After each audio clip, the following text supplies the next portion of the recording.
I'm Aaron. I'm Scott.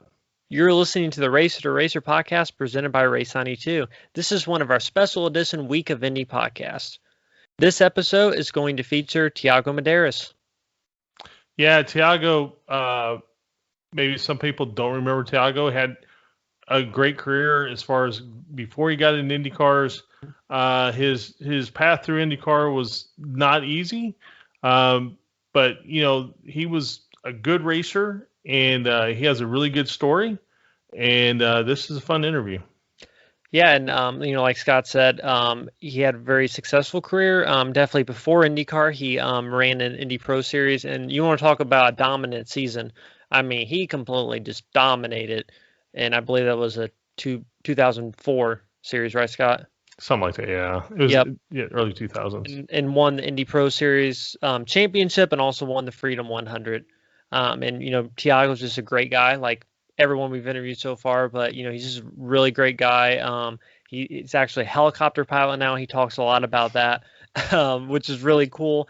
And, he just talks a lot about, what it meant to, make Indy. He was in a smaller team, and it was a big struggle for the team. They had a crash right before the 500, so a lot of blood, sweat, and tears went into getting that car together. They got a car and a lot of different parts that were donated from other teams. They had to piece everything together. They actually called the car, I think, the Frankenstein car.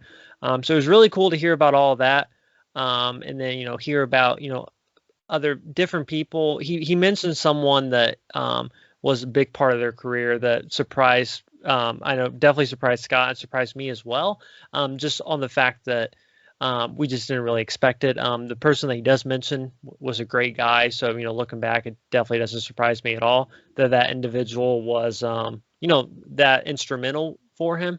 But I definitely think everyone will enjoy hearing about that. Yeah, I do too, and I was really surprised when he mentioned this person's name, and but not surprising after you kind of hear how the relationship come together. Mm-hmm. And this person was a good racer himself, right. So I thought that was great. I've been kind of surprised at some of the answers to some of the questions, to especially our last question, because it's not always who you think they're going to say. Oh, absolutely. Yeah, no, you're 100% right. And that's kind of the beauty with the question. I think that's what kind of makes it, that fun of a question, because you have no idea. Like, just when you think someone's going to say something, they say something completely, completely different than what you expect. Yeah, I agree, and it's been better than I thought it would be, to be honest. Yep. Well, I think without any further ado, we'll jump right into the Thiago Medeiros interview. Hope you enjoy. Our guest today won the 2004 Freedom 100 of the Indianapolis Motor Speedway, along with the 2004 Indy Pro Series Championship. He also competed in the 2006 Indy 500. We are joined by Thiago Medeiros. Thiago, thanks so much for joining us. How are you doing? I'm doing fine. Thank you for having me here. It's a pleasure to be here with you guys and talk to all the fans. Like the month of May is a really fun one, a very interesting one for all of us that love the sport. Like a lot of surprise coming up this month. I think a lot of new guys in the series, a lot of veterans that has been there before many, many years. So it's going to be a fun one to watch. Yeah, and that's a big reason why we're trying to. So with our podcast, we're going to interview not just IndyCar drivers, a bunch of different drivers, but obviously during May, we kind of want to focus more on Indy 500 drivers. So that's definitely one of the reasons why, we reached out to you. So talk a little bit about, how did you first get interested in racing? Like, how old were you and what kind of racing was it? I was always fascinated by car, since I was like 4 years old. My mom used to take me to the school, and then I used to tell the name of all the cars that I've seen on the street. So, we were calling all the names, and I always had a big passion for cars, and since I was a kid. When I was 8 to 9 years old, my father gave me my first go-kart, and then I started practicing and then racing later on. After that, I was very lucky to be from a healthy family in the beginning, and then they gave me the support. Then I went to open wheels, then Formula 3. After Formula 3, I went to test in Europe, but I mean, some of the guys that I raced with, some big names like Bernoulli, Ricardo Mauricio, Haberfeld, Burti, Massa. Some of them did a very good season in Formula 3000. They are a little bit older than I, and didn't have a chance to win to get into Formula 1.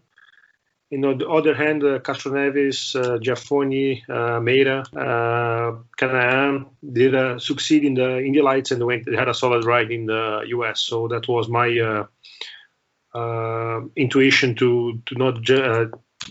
I think it was the most solid opportunities in US back then than in Formula 1, and went really well. I had some really good results. Was really fun to do everything that I've done there.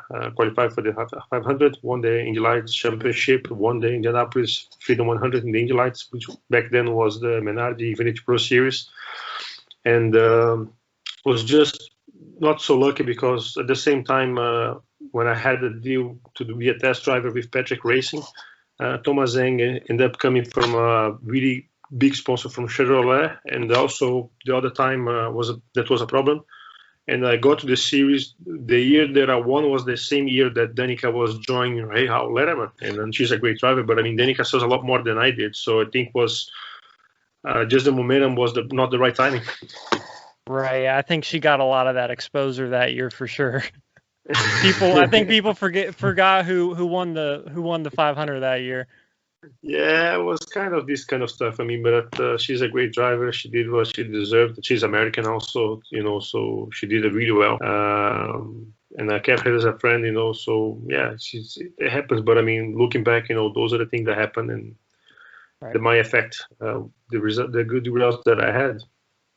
It was 2019. I went to live my first year in the Indy Lights. I was 19. It was 2003.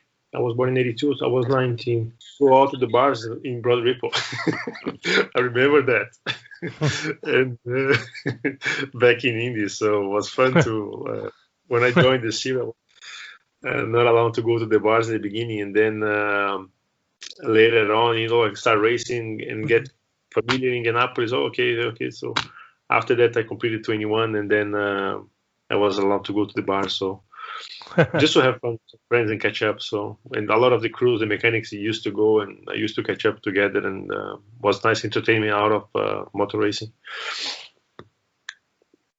And also a lot of the guys that used to live back in Indy, like Dixon, Manning, Schechter, we used to go out together. So it was fun to. The youngest one and not allowed to do things sometimes. Right. So you were so how old were you when you came over to the US? I was 20. My first year was 19, I think. 2003. I was born in 82. Yep, 2003. So yeah, and there was a big shock in the beginning. I mean, I never lived abroad, so I barely speak English when I went to live there. I left summer in Brazil, high 40s Celsius, it's like 90s to 100s for you guys, Fahrenheit. Mm-hmm. And then when I got there, the average temperature was minus 20 Fahrenheit or something like that, was minus 30 sometimes. a little bit to get used to for sure. So it was a big shock in the beginning, it was fun. I think I learned a lot, but it was not easy for me to learn how to live by myself, if you have to take the trash out, it's low to your knees and all these kind of things, you're freezing. And so, yeah, it was fun. I think it was a big learning curve. Back then, we didn't also have internet and cell phone like we have it now. So I have to run like 2 miles to get to a target to call my parents and say, I'm doing okay, I'm doing fine. Did you have any kind of almost like I'd say a mentor, like anybody that you could kind of go to when you first moved here? Yeah, I had a guy that used to live with me in the beginning, but he was there for like 1 or 2 months only to help me out a little bit. After living together was not was not easy. We had different cultures sometimes and different stuff. And also he was there for 2 months and then he ended up leaving, and then he started living myself. And that was the reason that I think that I must learn, because you have to step up in the game, and learn the language, because otherwise you get comfortable, you lay back, and he does everything for you. And I think that was the hardest year, probably 2003. But I think was the year that I got a lot more mature, and I grew up a lot as a person, not only professional but as a person. I think was a very good year for me. So 2003 was your rookie year in Indy Pro Series. You had, I'm looking at it right now. So you had you had one win. So you were with a team called Genoa Racing. So how did I've never heard of that team before. So how did that kind of come across? So I'm guessing you got that when you were overseas racing, and you got that opportunity and you came over. Yeah, I was racing Formula 3. Then was the championship, I think, finished in November.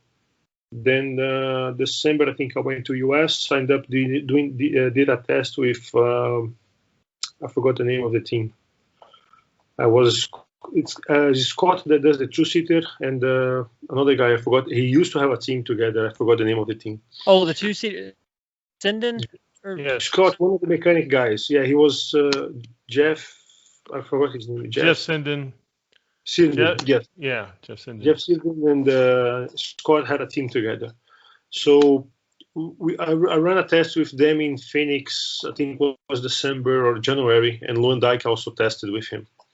Then after the test, the test went well, and I went to see how was the car and everything. So was pretty similar to Formula 3. It was a bit different because a lot more downforce, a little bit faster. Like instead of a 4-cylinder, it was an 8-cylinder.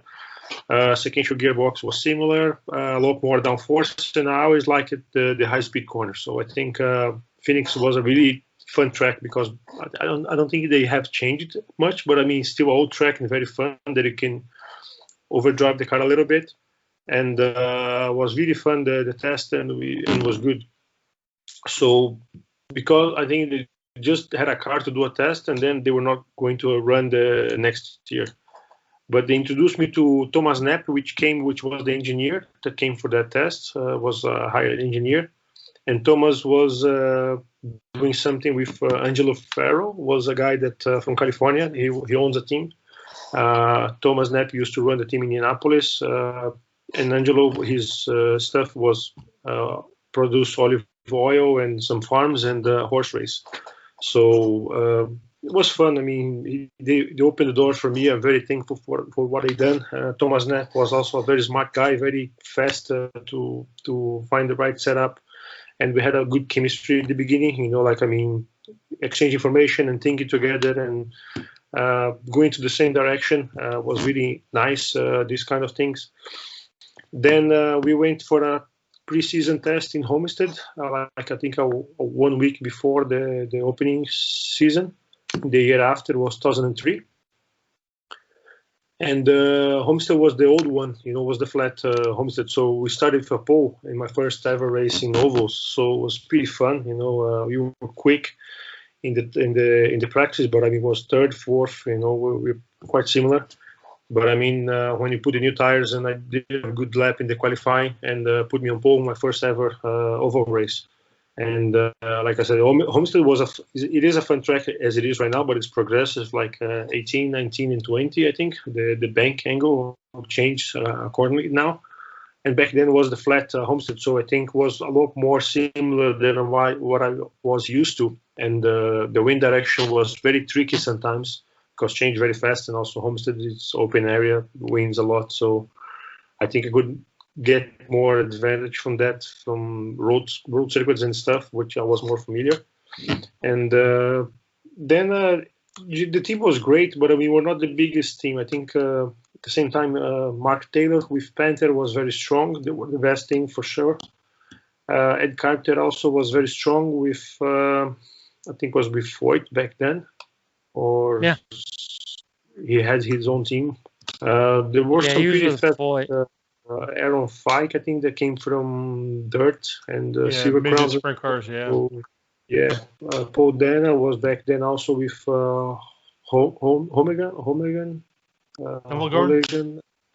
Yes. Paul Dana was with them. Lewandijk. There were a few guys. Tom Tom Wood also had a big accident in Kentucky. He was pretty fast also in the beginning. He's been in the Indy Lights for many years, so he was a very experienced guy. And it was a nice learning curve for me, because knowing those guys and getting to know them, I realized who were the guys that I could run side by side with, and work together doing the race. And some others you can just, you cannot do anything by your own, because as soon as you leave the draft, especially in the light, you get stuck in the outside line, so you go to the end of the line sometimes. So you have to find some other cars to work with. And it was a big learning curve for me in the beginning, for everything, I never been to any tracks, so it was a learning season for me. We didn't have the best cars, especially in the super speedways in Michigan, Indianapolis, Fontana. We were fast, but it was just more to work on the pack and get your way through it.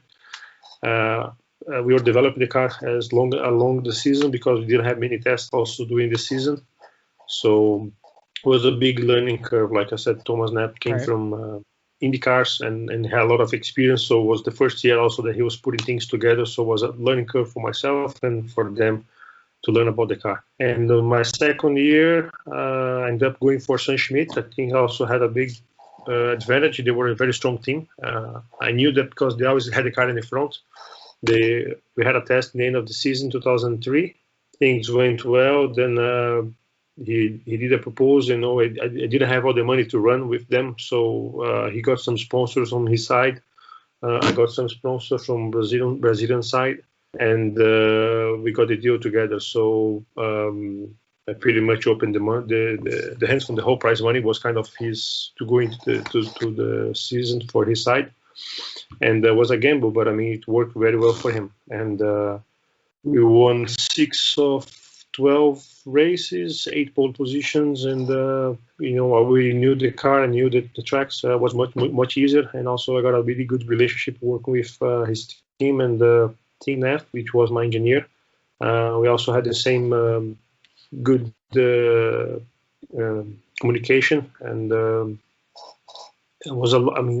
he came from Pac West, Champ Cars, and also he did a lot of Indy cars.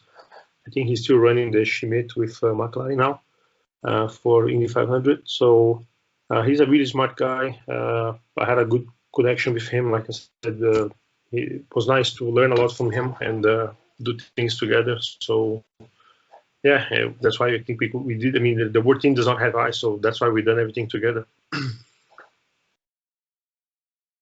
So he gave me a good car, and yeah, that was it. So you get to this point, and you've had 2 really great seasons, and then you are. How do you start looking for an IndyCar deal? Teams look to you, or did you go looking for them, or? I had a guy work with me. It was back then Fernando Avaloni. We worked together. He was the one that got me this deal with Sam, and he's based in Miami, and he worked with Damara and Canaan before. He knew pretty much everybody, so he also got me my first IndyCar test with Patrick. Was alongside with Thomas Zeng in Chicago. Went really well. I did well, but I was ended up going quickest than Thomas, but it is what it is. It had a huge sponsor support from Chevrolet and the engine, so pretty much Chevrolet was giving them engine for free because they were getting a lot of money from support from Chevrolet. So nothing that I could do. It was back then was him and last year. Also last year is American, so Pat wants to have an American driver in the team. And then I did a few tests. I tested a few tracks: Chicago, Kentucky, Nashville, and Fontana, I think. Then ended up racing for Drying Rainbow in Fontana, but it was I was not racing for almost a year. I was stopped, so I was running the 2-seaters to keep myself in the paddock and doing some of the stuff along with the series. I had a lot of support from the series, but had nowhere to go, no seat to go. They were trying to help me as much as they could, but to jump from not doing anything to IndyCar right away, and those were the chance that I had for the Fontana deal and Indy 500 was not the best thing. Also PDM, when I did that, was a limited team. We were running Panos back then. We pretty much all the series was running Dallara, so they had a lot more data and information. We didn't have all the information from different teams, and the chassis was different. But I think, it was just the way it was. I had an accident during the practice session. We destroyed the car. Then I had to put everything together. The car, you see the pictures, doesn't look like a Frankenstein. Yeah. And I think it was we had a lot of supports from other teams giving us parts and stuff and spares to get my confidence back then to run the qualifying and put things together. With the car, we didn't run much. I mean, we got the car ready for the bump day pretty much, and then we did a few laps, and I had to get the confidence back and trying to get as much speed as possible in the car. And that's what we did, and luckily it was good enough to qualify for the 500. So did you ever watch like the 500 as a kid, or was it ever like really on your radar to race there, or was it? I'm sure it was overwhelming, like your first time actually, being there. Since a kid, I was fascinated by motor racing. That Indy 500 and the Monaco GP are the biggest race on earth. Definitely the 500 is the biggest one because the amount of people that goes there. Right. I grew up watching Boazio, Judy Ferran, a lot more, Castroneves, Canaan back then, Giafoni, Greco. But Gujomin, a lot of guys racing, Junqueira, D'Amata back then also racing the Indy 500. And also, we know what it is. It's the biggest. I mean, we heard about it, we see on TV, but I mean, we don't. As a kid, you don't realize until you get there, and how big it is. To see 500,000 people in a racetrack, and how patient they are. I mean, every time that I walked after I qualified, I was in Indy. Walking on the street, people recognize me. Hey, Thiago, do you mind having an autograph? How passionate everybody is in Indianapolis, and that's unbelievable. And that's really sometimes you're just walking, people brings you pictures from 10 years ago. So that's really interesting to see the culture and the customs from Americans, especially they breathe motor racing in general. And I mean, we know, like I said, I grew up watching these kind of things, but I mean, when you're there the first time you see the race, and when you're at the race, it's unbelievable. The track looks a lot wider on TV than it is actually at the track. And just the smell also of the fuel and on the start and these kind of things, the yard of brakes when you go across every lap, is the little bump you feel. Turn one is the most difficult one because it's a blind corner you cannot see, and you get there over 230, 280, almost 400 kilometers per hour. It's like 220, 230s, I think. Yep. 240 sometimes, and it's totally blind. You don't see anything until you just watch. Like there is a logo of the speedway on the wall, and that's kind of your only reference until you get there. And like the yard of brakes and the logo on the wall. And then as soon as you turn, you start to see the corner, but you don't know what you're going through. If there is a accident, obviously you're gonna have a yellow flag, but I mean you cannot see what's gonna happen, and then it's just like. It's a blind thing, but it's very challenging. Also there is a gap between the stands, so sometimes you have to be very aware about the wind direction because it's changed, and you have that's why you have more accidents sometimes doing turn 1 and 2 because you have the gust winds coming through the stands, and people don't understand that, don't see it from where it comes from. But 3 and 4 is a lot easier because you can see, and also the stands go all the way around, so it's a close. There is no gap.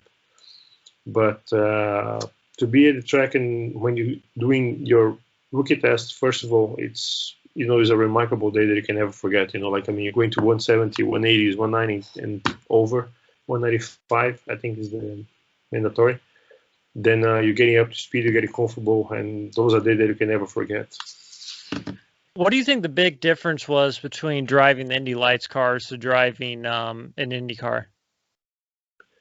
The power definitely, the aero package is different. There's a lot more aero in the Indy cars. I think it changed a lot this year. I think it's used to be not easier, but I mean we could run closer. And this year the aero pack does not allow drivers to be very close. So we don't, even though like we watched Texas recently, they were not like side by side like used to be other years. Like there were two wides, three wides sometimes, and they were just pretty much one line. Maybe I don't know if it was because they changed the tarmac of the track, maybe, or the aero pack has changed and they're not able to run so close. But it's different. Like I mean, because how do I say that? It's you want to have a car that's predictable, and that speed is not easy to have a predictable car and know that you can feel the change and make the right correction. Sometimes, especially if you lose the rear, you're trying to correct and you put the front, and what happened with Piquet.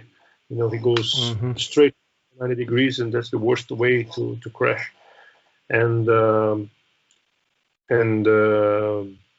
it wants to have a car that's predictable, that you can have a little bit understeer, not otherwise you're screwing speed or losing, but a car that's neutral, that it can allow you to run different lines and maybe different way in the package. So you're not totally behind the car, but it's a little bit out or down.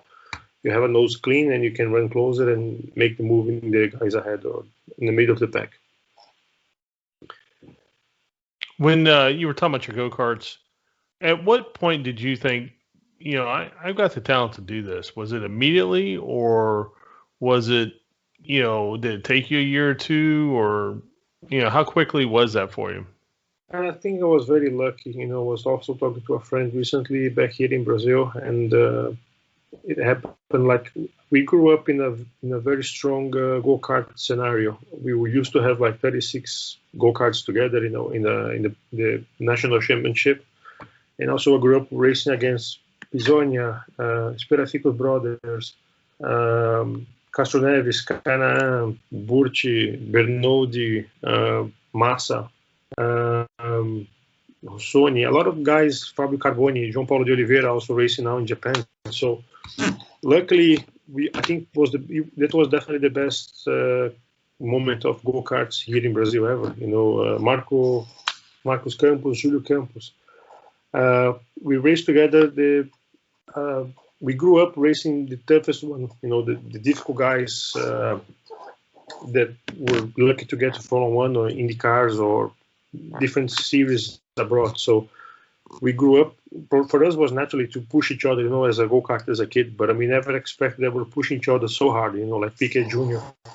And when you're going through different series, you're growing up with the same kind of grid, and you move up together with those guys, like you're doing your best, and you're dealing with the best, and pretty much the same equipment in different series, and same engine, same tire spec, and also we are racing, fighting for tenths of a second, thousandth of a second sometimes. And everybody's on the same second on the whole grid. It's based on the same second, like go-karts, and that's like just lucky to grow up racing those guys, and I think we push each other and we learn a lot from each other. You and I realize I'm jumping back and forth there. So you ran for PDM, and then you ended up running their Silver Crown car, which was the new generation Silver Crown car. Yeah. How did that come about? It was an interesting challenge. It was an interesting challenge for me because back then I won it was before the 500, so it was 2005, I think, right? Yeah. I think it was USAC came back with the series. The car was symmetrical instead of the different size from the dirt. And they were starting to run the 1.5 mile circuits. Right. And it was pretty interesting, the package. The engine was very powerful. The series was interesting. I didn't do the whole season. I did a 6 races, I think, 6 or 7. I think it was 6. And the concept was different. Like, I mean, I won the Indy Life Championship. I was not doing anything, you know. So if I go back and I can destroy everything that I've done in the year before, because I was not going to run for the same thing. Right. Sam already had a driver's lineup for the year after, and end up doing one race for ASF, I think in Milwaukee, and went well, but not so well. And as a champion, you know, if I go back and I win, I have to win. You know, as a champion, that's Right. what I'm expecting from me and the team. And if I lose, you know, I just got beaten from someone else, and I destroyed everything that I've done the year before. So I said, why going back? So when that happened, it was a new challenge for me as a person to learn something different, learn something that I've never done before. I always drove in open wheels, and that was kind of a car, and like more like the doors for maybe Bush Truck Series or NASCAR or something like that, and get familiar with those guys and see what's happening in the next door, or just trying something different, you know. And also was Sure. a nice challenge for me to learn something from a different series. And what was interesting was I had a lot of fun driving those cars. I was teammate with Aaron Pike. Aaron Was it Aaron? Pierce. Aaron Pierce. Yeah, absolutely. Yeah, so it was really nice to be his teammate because I learned a lot from him. Had a lot of experience working along with Jimmy. Was a mechanic that worked with me with Patrick, and he was also involved in the deal with PDM because his brother ran midgets for a long time. So he was a good guy to work with, and it was fun, you know. Like, I mean, it was just different for me. It was a learning curve. I didn't do the whole season, but as a challenge to learn as a pilot and a person was a really nice challenge for me. So it was fun. I mean, the races were very close. The car had pretty much none downforce, and they were pretty fast, like 800 horsepower. We were getting to 220s, 230s sometimes. And the time was pretty interesting. I mean, we're pretty close from Bush Series and Truck. I think sometimes we were faster than Truck Series. Yeah, I would say that they were most likely faster, if I was guessing. Yeah, they were faster than Truck in no downforce, and but there were bullets on the straight. You know, like 800 horsepower. The Hoosier tires, which were really good, also in the ovals. And the car changed a lot, you know, because we started like 100-something gallons, I think, on the tank, and it goes and changed a lot during the race. So it was nice to get used to. I mean, just the position was totally different. Instead of driving laid down, we was totally sitting straight up. Yeah, the seat was in the middle. Yeah, that seat's like a 10 or 12 degree layback, depending on which one you got, and so you're basically straight up and down. Yeah. So it was a fun challenge for me to drive, and I had a lot of fun driving those cars in New Sax and made some friends. But it was just a new challenge. Like I said, it was an option to not doing anything, and that popped up, and was a nice package from Paul Datlovich and his team. Yeah. When you made the 500, unfortunately it ended fairly early, correct? I mean, you didn't get to run a ton of laps. Is that correct? Yeah, correct. It was maybe the second day or something like that. Yeah. So yeah,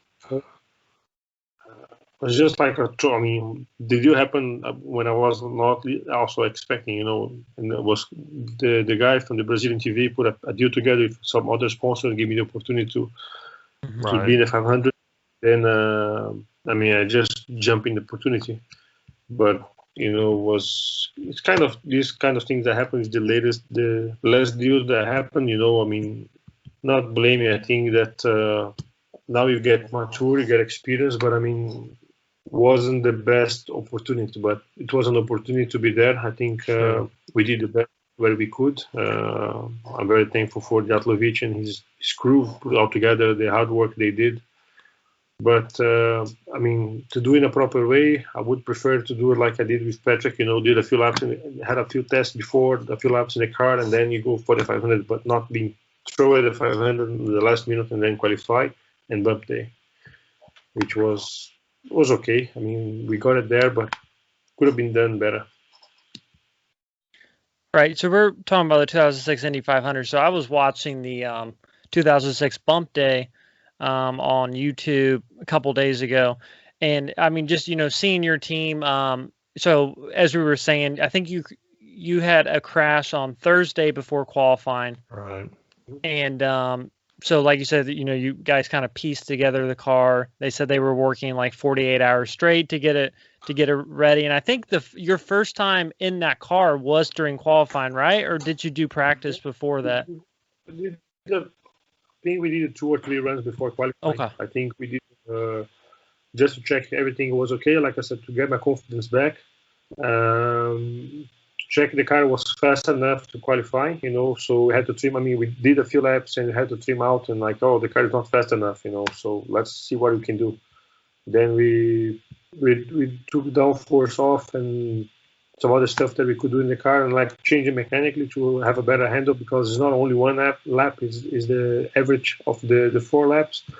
So it doesn't matter if the car is good with new tires, after the second lap, the tires goes away. And you don't have the same grip level on all the corners. So the car has to be consistent for the run for the 4 laps. So we did probably 2 or 3 runs before qualifying, and that was the best that we could do. Right. You could definitely, feel the tension and the stress with you and also the team. And I remember they show the so right before you went out for the run, Brian Barnhart had like a talk with you, like a speech, and it was a very inspirational speech. I don't know if you remember it, but it was pretty. Yeah. There were magic, their magic words, that Brian was telling me.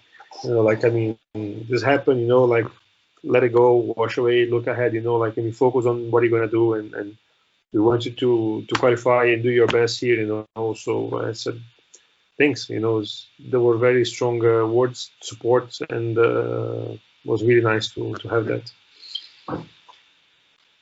Yeah, and like I said, you could definitely sense the, the emotion. And for you guys just making the race, that was like a win for you guys, right? Yeah, like I said, we were we were a very small team, and all the things that we had to go through, that was a win, and was a shame that the race didn't go that long, because we were moving quickly up to the field. I started 33 and I think I was 24th when I had to stop for the first pit stop. And then after that, unfortunately, we had an electrical problem that overheated and took us out of the race. But, I was for me, the goal of that race was start and finish the race. I think we could finish in a good position. But unfortunately, that was what happened. Disappointed to give up that early in the race. Like I said, we moving up. The car was good and allowed me to run different lines and up to the field. Was also getting more mileage and more experience in the car and get more familiar with the track and stuff that we didn't do properly during the month of May, because we didn't have much opportunity. But it is what it is. Like I said, I had no regrets. We did our best, and unfortunately, it was the situation. What's kind of the mindset, because you've got the front row, everything's clear. You're clean and green, racetrack's clear. And then you got the back row, and you've got everybody in front of you. You got all the fumes, you got the turbulence. And it's basically chaos. I would have to believe the first couple of laps. What kind of mindset do you have? Do you look at it like I'm just going to take what comes to me, or I'm going to be aggressive, or you're just, is there a certain mindset you get into, or you just look at it and go, okay, I'm just going to, whatever opportunity I get here, I'm going to get in and try to pick my way through here? I think you're racing, so everybody there is doing their best. Right. In the beginning, the car, like I said, the car was very good behaved. It was very well set up, which allowed me to run different lines, higher, lower. Right at the beginning, I was working with Dara also. I went with him quite at the beginning, and then he also had a good car during the race. So we're kind of working together, depends. You have the right time. Sometimes you have to live. If you're too close and the guys are lifting a little bit, doing the corners, and you don't have the momentum of the draft, so you have to get the best opportunity. Sometimes you're not on the right, not the right revs, but not the right momentum of the race and to get the draft. So you have to time a little bit, and especially on the middle of the pack, like downforce stuff and everything is, like I said, is a chaos. But like when the car was allowing me to do different lines and go to the pack and was solid, so sometimes the guy in front make a mistake or something like that, I was taking the opportunity because I was not pushing enough to save the tires to have a little bit longer. And I knew that was a very long race, and the most important is to save fuel and tires, and if you end up gaining one lap or something like that in the end, can be a difference. And was just going according to the strategy, so was kind of disappointed. But in the beginning, it was just like going through to the flow, going with the flow. That when so you get up for it, and then unfortunately you drop out, with issues and that sort of thing, and then you gotta, kind of go to the banquet and do all that, and then you were kind of in a one-off. So then now you've got the rest of the season. What kind of mindset do you get into? I mean, are you then trying to maybe take some of the money you've earned from where you finish to try to put together a package for some other race, or I mean, how does that kind of work? I tried, trying to push some sponsors and stuff back in Brazil back then. It's been like 15 years already, so it's a long time back. Right. But fortunately, it didn't happen because back then we had I had a deal with Patrick for the year after, I think. And but that year, I think, was the year that Chevrolet pulled out in the last moment. They only stayed with Panther, and then it was a surprise for us because we were notified like pretty much before the season started. I don't remember the date, but it was pretty close to the season start. And then was like Patrick had to find another $2.5 million to get an engine package with Toyota. So he already had the things lined up for that year, and he was expecting to have a support Chevy in the engine, everything, and then the whole thing fell apart. And it was just the economy, the situation, and the way things were. And unfortunately, I was without a ride because I had a chance to do another year and a proper year with him in last year. So that was the situation, but it is what it is. Yeah, unfortunately, auto racing just that happens. I mean, you have all these deals, you got everything set, and then all of a sudden one day you get a phone call, and it just everything you had planned is gone. And yeah, I think it was the economy also. I think Chevy was not very interesting that year. Toyota was very interesting because they were entering the US to sell cars and stuff and everything. Then they ended up moving to NASCAR division and everything. So they were really interesting to spend money and going for all the series and they're dominating now, kind of. So that's the hard work they are doing now. Then they're collecting what they've done 10, 15 years back. So probably that's why they have the best engine and stuff. But like I said, it's difficult to predict what's going to happen. It's politics, a lot of things behind, and it is what it is. You cannot blame one person on the situation. Right. They have to face it and make the best option and best choice. Yeah. So, how did we get into flying helicopters? Yeah, that was the other thing, That's a big difference. That's a big difference. That was after I came back, like I said, I had another after the 2005, 2006, which we're talking now. I had another opportunity for the stock cars in Brazil here were doing really well, and they were making some changes here. Like, I mean, they had too many teams, some teams running one car, some other teams running 3 cars. So they were kind of doing a rules change, and they only wants to have like 10, 12 teams or something like that, so 15. it was 16 teams, so 34 cars, I think. And then I had an invitation from my sponsor to come here and race for them and trying to qualify the team, which I did with alongside with Davi Mufato, another driver here, and we qualified a team here in Brazil for the stock car for the season, Eduardo Bassani.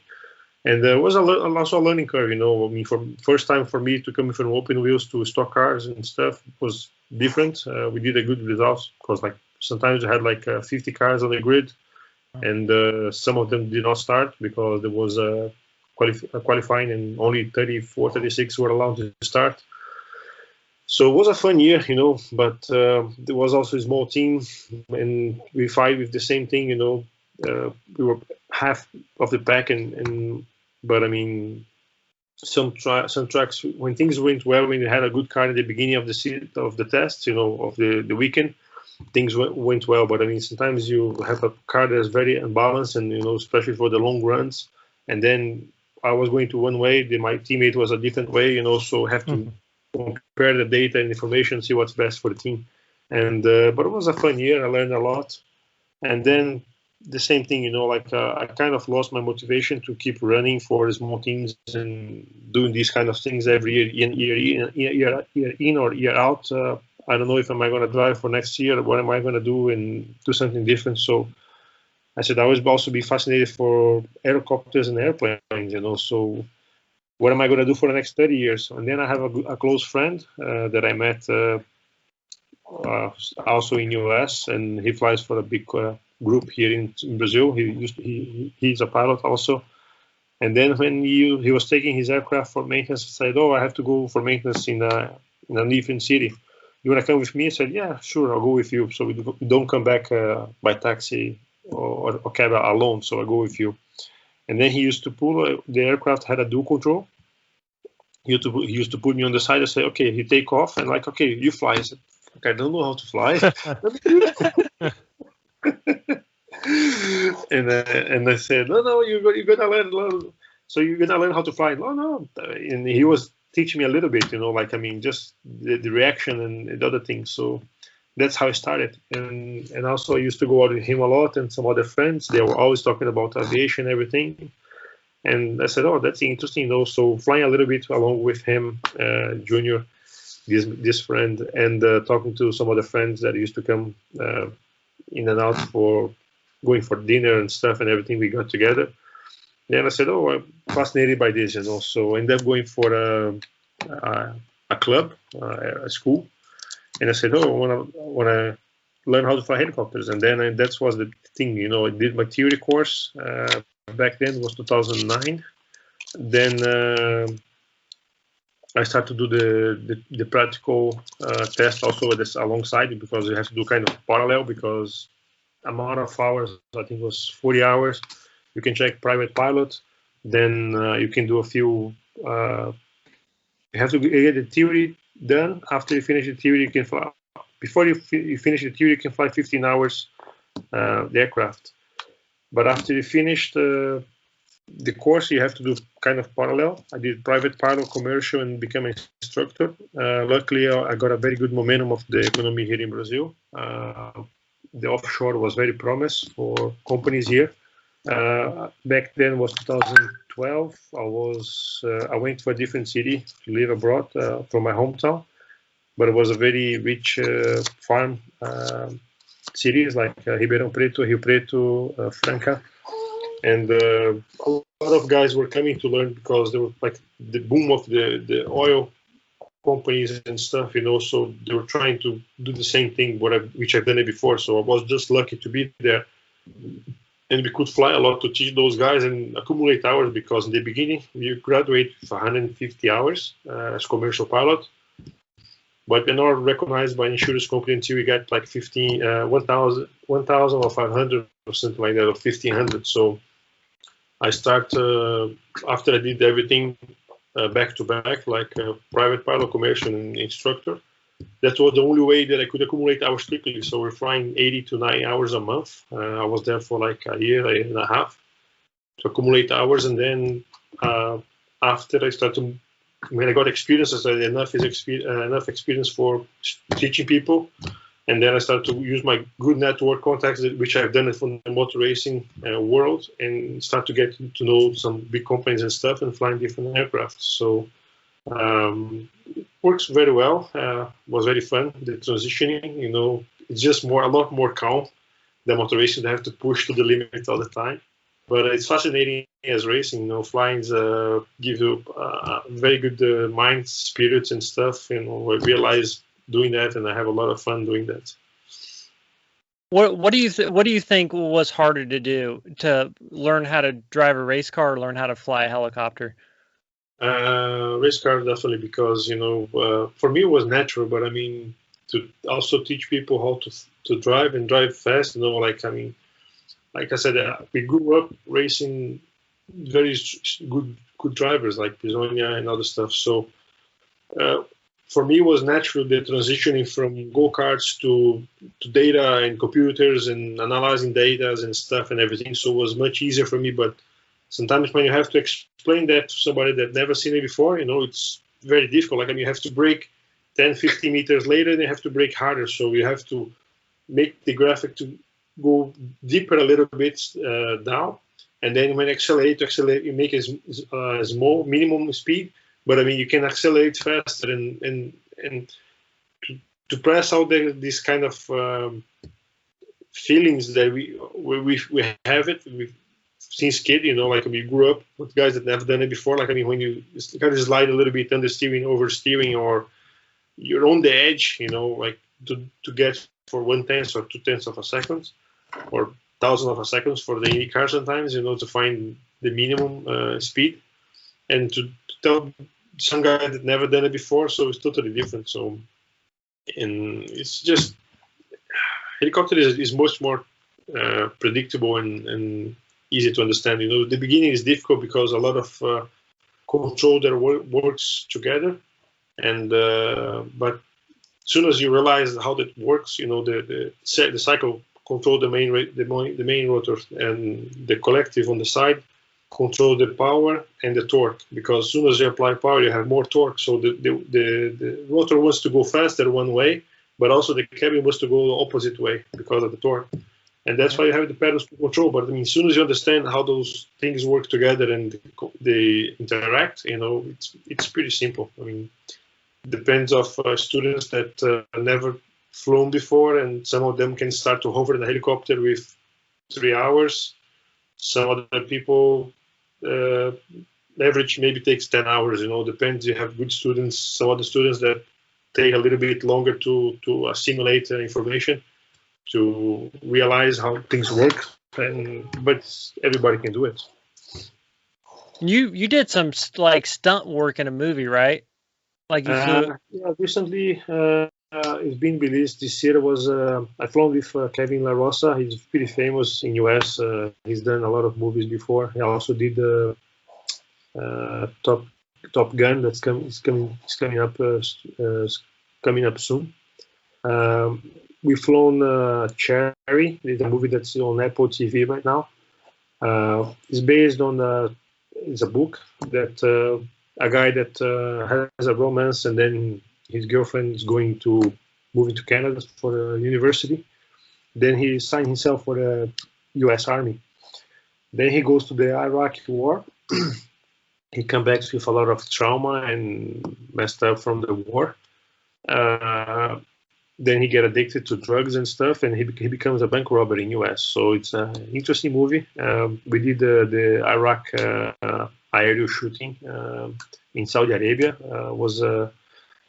Was supported by Saudi Arabia tourism and stuff, and the Sheikh of the Alula, which is a new region that they are opening for tourism, and opening the tourism in Saudi Arabia.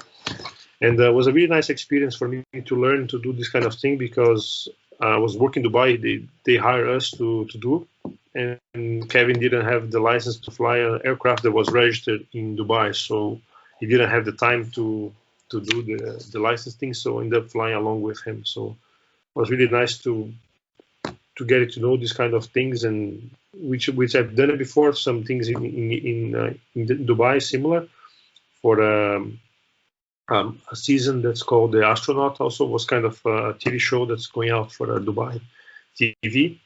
And flying along with him for this kind of Hollywood was really interesting because it gave me the open doors for Hollywood and give me IMDb profile to start. So Yeah.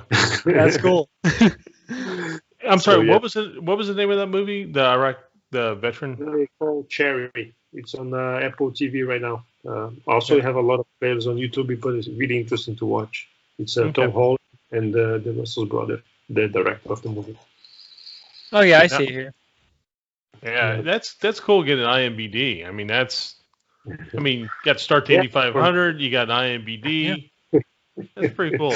Yeah, it's getting there. If you were still hanging out in them bars in Broad Ripple, those would probably come pretty handy. Something else we learned. So we were interviewing Jagger Jones, which is the grandson of Pernelli Jones, and he has the verified Instagram account. And I was joking with him because he's in college, and I was like, does that help with the ladies? Like, being a race car driver. He's like, no, they don't care. What they care the most about is that I have a verified account on Instagram. Back then maybe, but today I'm married. Beautiful daughter. She's 2.5 years old. So, yeah. No more Broad Ripple. No more Broad Ripple. When you were coming up, what kind of workout in that did you do? Like you see Tony Kanaan, and I mean Tony's a beast. I mean, he just goes hard. Did you have a lot of cardio, or did you have anything like that? I always like to run. I really enjoy to live there in Indy. I used to live in the north side of the town, but I enjoy a lot to go to the gym. I used to go a lot to the Speedway also. It was really fun to have the access over there, especially when you're running. And it's an amazing gym. I used to go there. It's very quiet and private also. So I enjoy a lot my time in the Speedway. I used to work out. I used to ride bikes and run, lifting weights a little bit, not a lot, but I was. Not as hard as Tony, but I used to run a lot also, and cycling a little bit and lifting weights. And I always fight with my size and my weight. I was very high. I was very, very tall. I have 193 centimeters, 6'3", so I always had to fight with my weight. Oh wow! Back then, and so I always liked to ride and everything, so it was fun. That was a tall last stroke because you were by PJ Jones, right? Didn't you start next to PJ? Yeah. He's like 6'2" or something like that. Yeah, 6'2", and Lewandijk also is 6'2", I think.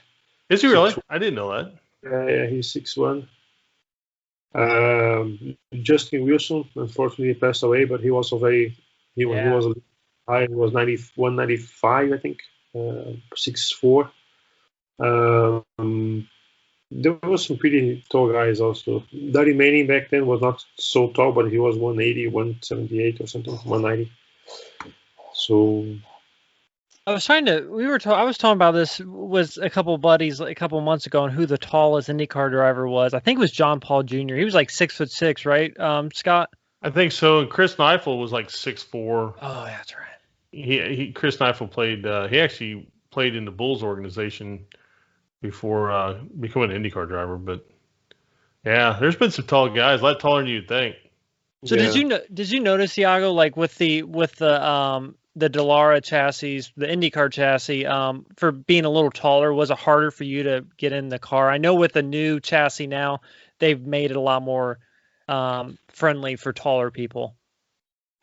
I think that the cars got bigger for safety reasons. I think that was a big change that happened back then in 95, 94. Mm-hmm. The Ayrton Senna's death and Greg Moore, which was one of the worst I ever seen. Marcos Campos, also in Formula 3000. Mm-hmm. The cars, they have a different concept. They were very narrow to be fast on the straightaway, and after, for safety reason, they end up making the car wider and Also, they realized they got more downforce, so they could brake late. They carry more speed through the corners and accelerate earlier. And that was a big step for us tall drivers, because we got a lot more comfortable between also the concept you used to drive a lot more straight, sit down with the helmet pretty much outside, and now you're a lot laid down with the more inside the car. And also now they have what's the name of the bar? Aero screen. The aero screen, yeah. Yep. So, I mean, it's just different because you used to have the helmet outside and like Formula One, you used to get a tear off often. But I mean, if the glass is dirty, they have to clean the pit stop, otherwise you cannot reach. And sometimes you have things coming up from other cars like oil or something, and I don't know how bad it is. How if the guys are complaining about the view and they can see a lot or no, because also the sand on the track, they kind of deteriorate a little bit of the glass. Yeah, those tear offs are pretty thick. It's like a 3 mil or something like that tear off, and they're pretty tough. When they rip them, it's good. Below. So yeah, those are thick. Company called Racing Optics makes those. And they actually make stuff for military vehicles too, like a tear off. So when you're in the desert, so you don't ruin the glass in the military vehicles with the sand, they make them for that too. But yeah, like I said, it's going to be an interesting one to watch. I think this year, because a lot of new guys in the grid, also. A lot of experienced guys like Rossi is a very strong candidate. Canan, Castro Neves, Dixon is always very strong. Montoya, Montoya wants it again. Oh, yeah. And Montoya is back this year also. Castro Neves, so we were talking. Yeah, we were talking on our last show about all the young guys. Pato, Herta, Palou. Yeah, they're all quick. Yeah, I mean, they're all super fast. Graham Rahals looked pretty good this year, too. And Graham's kind of, his teammates won there. You know what I'm saying? So Graham's won to win there. It's going to be, this may be one of the best 500s that we've seen. From top to bottom, car-wise, this may be one of the toughest fields in a very, very long time. Yeah. So you still follow IndyCar racing pretty closely? Yeah, much easier now that I'm back in Brazil. Used to be difficult when I'm back in Dubai because times the races were like 8 p.m. It was 7 hours different to Brazil, 8 hours to you guys. And but now that I'm back in Brazil, it's 2-3 hours different, 1 hour different to we have now in the off season. You guys finished the summertime, right? You guys Easter time is stand the whole year or change during the year? We changed. Change. But I think it's 1 hour now. It becomes 3 hours sometimes to Brazil. Back when you were here in Indiana, I don't think we had switched over yet, have we? No, we weren't changing then, and then they voted it in sometime. Indy was the same time for the whole year, I think. Yeah. Right. Yeah. So, and then I think the change for the East, the change for the West Coast, but Indy didn't change. So it was, I think only had winter time or summer. Was winter time or summertime? I think change only once a year or something like that. Well, now fall? Was he fall back in the? Yeah, fall back and spring forward. That's what they call it. Spring forward. That's right. So at the end in fall we fall back an hour, and in spring we spring forward an hour. One of the questions. Oh, go ahead. Oh no, you're good. No, I was just going to add. When was the last time you were in Indiana? Long time. I don't remember. It's been, I would say 2006. Oh wow! I think. Wow. Yeah. When I was in Dubai, I went to 2017. I went to the state again. I took the longest flight of my life, 17 and a half hours, which I thought that I was going to fell in the middle of the ocean without any fuel. It was Abu Dhabi to San Francisco. And then I was there. They ended up going to San Francisco a few days, ended up going to Vegas to meet some friends from Brazil. They were there. I was there for like 3 or 4 days. Then I went to Miami. I was there in Miami for like a week. Miami to New York. I was there like 2 nights and then went back to Dubai. So it was my vacation. You hit all the hot spots. Literally all of them. I was so jet lag, was so bad for jet lag, because I mean, after 17 hours and 10 hours difference, I didn't know what was lunch, breakfast, or dinner. They just give me something. I've been on a 7-hour flight, and that I can't even imagine 7-hour was terrible. Oh man, when you go to the Middle East, it's horrible, right? Because from Brazil it's 15, going there is 14. No, it's 15. Coming back is 14. So you get used to different things, and it's far. But I'll let you guys take those trips. I'm not going to be making those. One of the questions we like to ask on here on Race to Racer is, we give the person we're talking to a chance to acknowledge or speak about someone who helped them along the way in racing.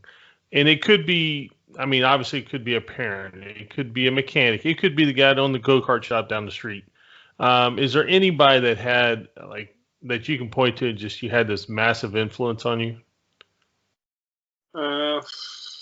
There's one guy, I think that, he drove in Indy, but John Martin, he was my spotter. Oh, wow. When I got to US, my first year was living in Indy. I got along with his son. His son was a mechanic for Fernandez, and then he ended up dying in 2004 on the cruise. I think he was in a wave and he was thrown into the ground and he broke his neck.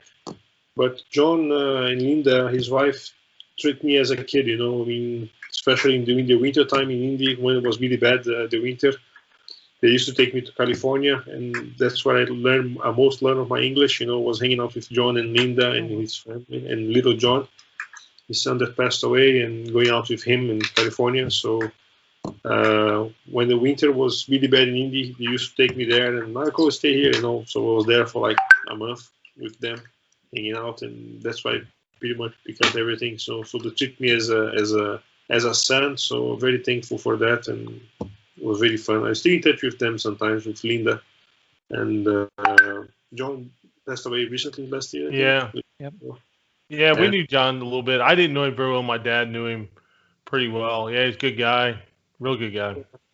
Yeah, so very calm, and yeah, he treated me as a son. So I'm very thankful for them from everything they've done in the beginning when I started racing in had my new life in US. So really thankful for that. That's great. So sorry. No, I was going to say, so one other question that I like to ask people that ran Indy, and obviously, you got out of the race early because of electrical issues or whatever, but, I guess a bigger picture is to look at, there's only around 750 people who have raced in the 500. So, that's a pretty elite club and something definitely to be proud of.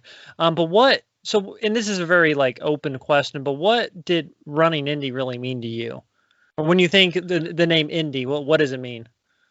It's very special. Like I said, I know that my name is on the museum. It's going to be there forever. Mm-hmm. The friends that I have, I live in Indy. I used to be a very close friend with Tony Jr. Eventually, he's going to take the series, so he always very pleasure for the unique experience that I had. Every year they send me the invitation. Now during the pandemic, I don't know how it's going to be, but we're not allowed to travel as the borders right now and stuff. But I really it's a place that I want to go back, as a spectator, to go back, to be on those parades and sign the autographs and see the people, the spirits again. The series always invite me every year, but it's a special place, very unique. Like I said, it's a place that I want to go back and maybe show with my daughter, to show her what I've been. Also, it's definitely very special to come back, catch up with friends and everything, and see you guys. To be it's a very unique feeling, you cannot put in words and describe what has been, but it's a very unique, special place. Yeah, I live. Me and Scott both live pretty close to the Speedway. I can see the pagoda from my front yard, so I'm very close. Yeah, it's. I mean, like I said, the spirit, and especially now in May, is different. It's Indy changed, the city changed during the month of May, and also in August for the NASCAR, but it's a different spirit, But it's just to have that feeling, the experience when you go out and you see things, it's very unique. Like I said, it's like you said, it's very special to be there. I know, like I said, my name is going to be in the museum forever. The history that I've done, and very proud of that. Yeah. Did they ever? You can take her to the museum. Go upstairs to the Photoshop. Pull up some photos and say, "Look, this is what Dad did." Yeah, I have a lot of gray hairs already, so cannot recognize me. And you can show her what great head of hair you used to have too. Did they ever? So they have a car. We were joking with Marco Greco about this. So there was this car. It's like the Marvin Wasp replica. It was called like the Stinger Window World car, and they had like every single starter of the Indy 500. They had their names on the car, and they had each person sign it. Did they ever contact you about that? Yeah. I haven't been there yet to sign it. I still missing mine, but I have to go there sometime in the museum. Maybe right. Well, you and Marco, but maybe you and Marco can go there together and sign it. Yeah. I mean, when they tried to, I was working in Dubai. They tried to reach me to get there to sign it, but I mean, like I said, even in this trip that I did, I notified them that I was going, but I mean, I just didn't have the time to stop by because I was on vacation, and was, and in the company also we were like 6 pilots, so it was not easy. I mean, you had pretty much everybody putting their leaves at the beginning of the year, and also I never had a chance to get my leave doing the 500 to go there, which I wanted to, but I didn't have the opportunity to get on that period to go there. So also the different time change and stuff. So I meant to go to US to get 16 hours flight, so and then going somewhere close, like in Italy or somewhere close to Dubai, which was like 4 hours, 6 hours, and then. But I always want to go back and sign this car because, I mean, when they released this car, they were in touch with me. I think we exchanged like 300 emails, like coming back or this year or next year or something like that, and ended up not happening. But I mean, I still want to go back and sign this car, and it's part of the history. Yeah, no, it definitely would be great to have you back, and I'm sure a lot of people would love to see car, right? Totally yellow car, I think. Yep, and it's just like it's painted up like the Marvin Wasp, the 1911 car, the one. It was on the 100 years, I think. Yep. So they probably did it 2011 then, probably is when they did it. Yeah, I think it was 100 years of the 500. So, yeah. Well, this is 105 coming up, so we can, whatever the math is from that. Yeah. So, it was 100 years, so it's 5 years away. It has been taken. So. Yeah, because 100 years was 2011, and the 100th race was when Rossi won in 2016. Right. Yeah. I just want to say thanks for doing this. We month of May is starting to be in full swing, and we're really trying to get the stories of any driver that's run there. We want to be able to hear your story, and we want to be able to share that with people because like no one would have ever guessed that John Martin would have been a person that you would have said had such a big influence on you, and he was a good man, Yeah. Like I said, when I went there, like I barely knew English, so it was a big advantage to be involved with him and his family, Linda and little John. Little John treat me as a brother, John treat me as a son. So I was very thankful, especially like my first winter time in Indy was difficult, was hard, like coming from somebody to Brazil to go to winter in Indy, and I want to go back to US. I mean, I have to do some stuff there. I was just waiting for. I have to get a different type rate on my license, so I can go. I have to go to US to do my validation of the FAA license and conversion. But I want to get as more type rate, different type rates on my license, because when they do the conversion, they convert everything that I have. So I'm expecting to have more type rates, and I have to go back to do this conversion. And I'll try to make a plan to put it together to do this conversion. At the same time, I stop by in Indy to sign the car, so stay there for a few days and catch up with you guys. So it would be a dream come true, especially if it's in the month of May. To be able to watch another 500 would be very special.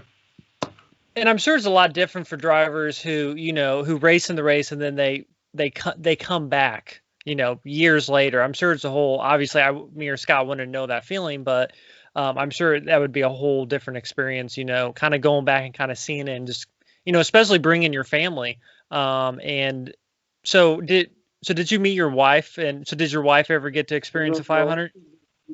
She was there. Yeah, she was there with me. I think we started dating 2001. I was 2001. Then 2003, she was there also with me in the first Indy Lights race, and she went to a few races with me. And in the 500 also she was there. My parents also were there. So yeah, I mean they were present. I mean not every race, but when they were possible, they were trying to catch up with me. Like different cities like Chicago, some fun.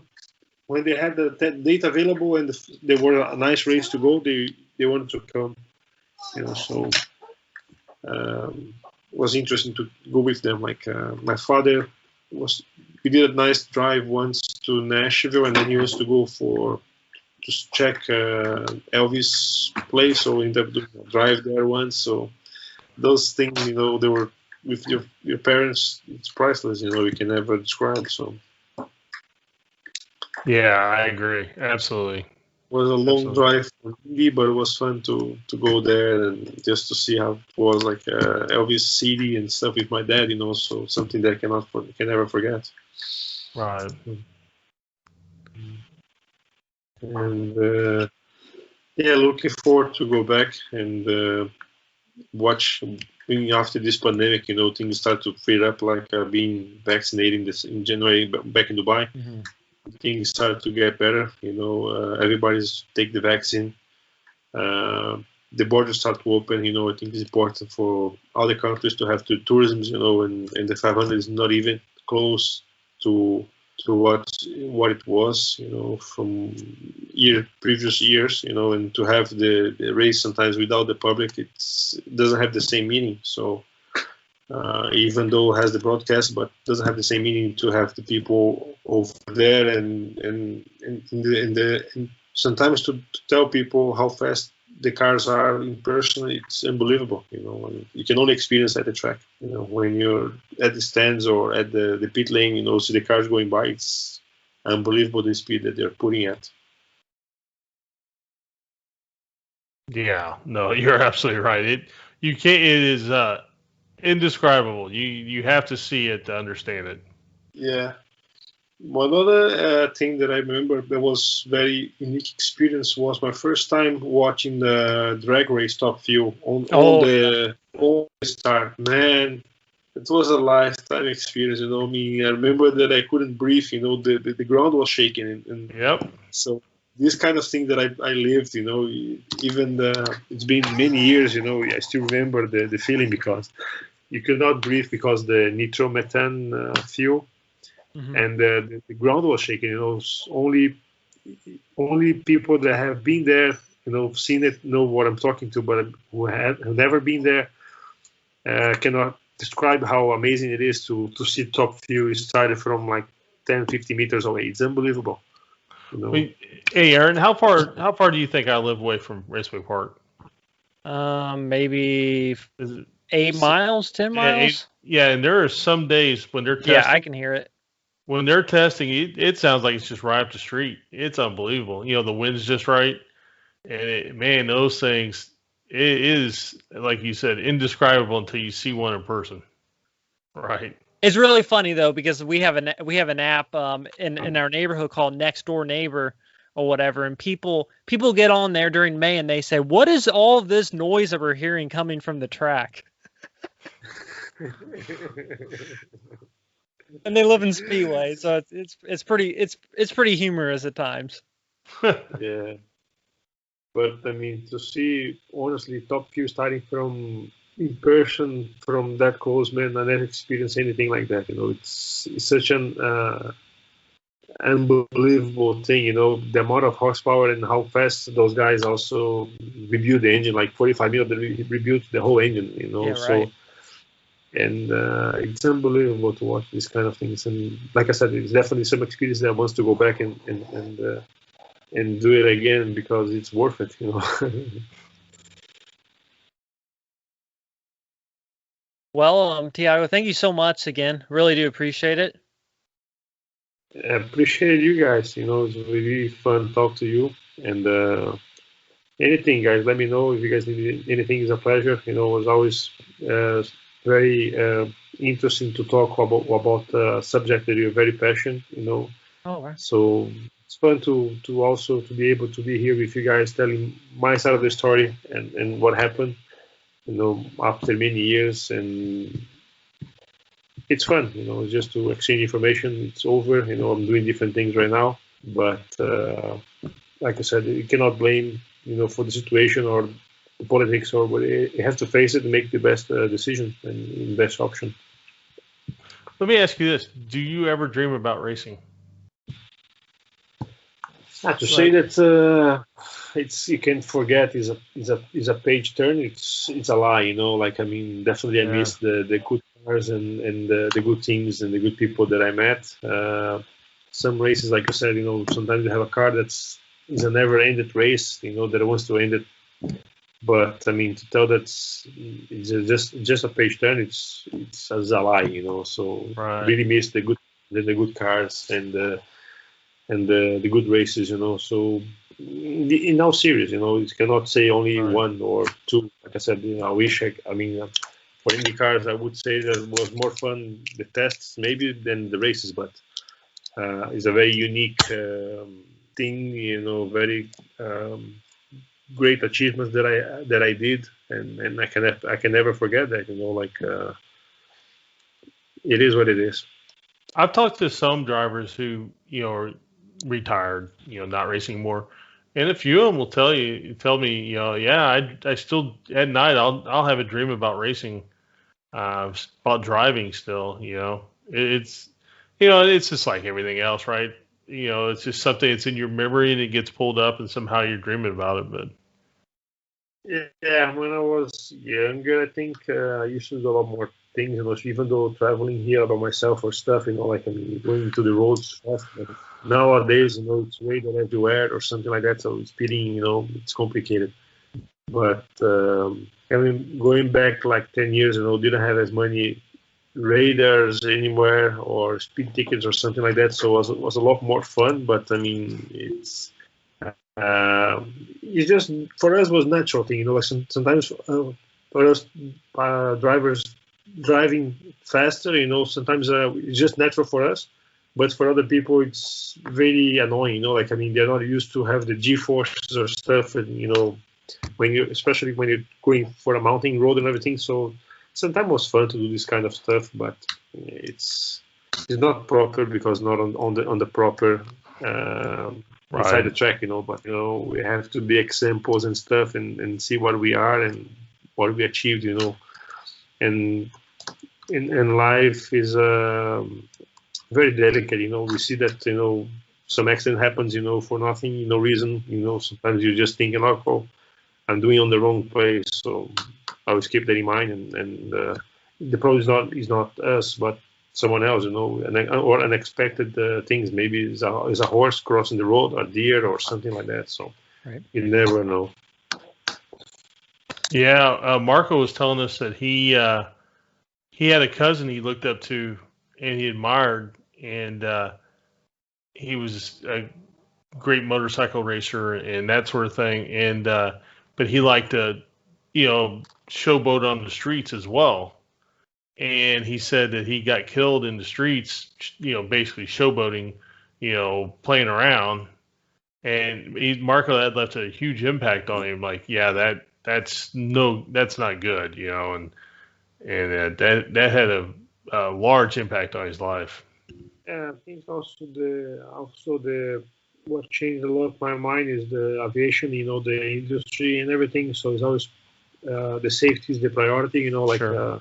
If you're doing something that you're not comfortable, just say that you're not going to do it, and the aircraft is not capable of, So I think set my mind for a much more mature thing, if you're going for somewhere that the weather is not okay or the aircraft doesn't have enough instrument or something like that, you don't know how the meteorology can be a good weather or bad weather or situation that you are uncomfortable, just don't do it. Just say, oh, it's not right. So it's better. It's my decision. You're the pilot in command.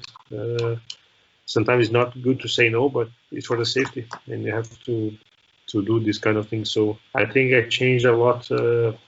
Just study, accidents and stuff and everything, because in the beginning you see a lot of these kind of things every year. You have to go to a refreshment to see some accidents and what happened, and sometimes it's a silly mistake, but it causes life, So I think usually when you do this courses and stuff, the first day is not good because you're gonna see a lot of these kind of accidents and stuff. But you learn from the accidents, and unfortunately, it is what it is, So they're doing that on a purpose so people can learn from other people's mistake and don't make the same mistake again. Right. Well, again, Thiago, thank you so much. We'll definitely stay in contact, and hopefully, you can make it back to Indy sometime in the near future. Definitely, I will. Thank you, Aaron. Thank you, Scott, for having me. And anytime you guys need anything, let me know. It'll be a pleasure to be here again, talk to you guys, and hopefully you can come back. Things are improving quickly with the pandemic, and we can come back and get together sometime.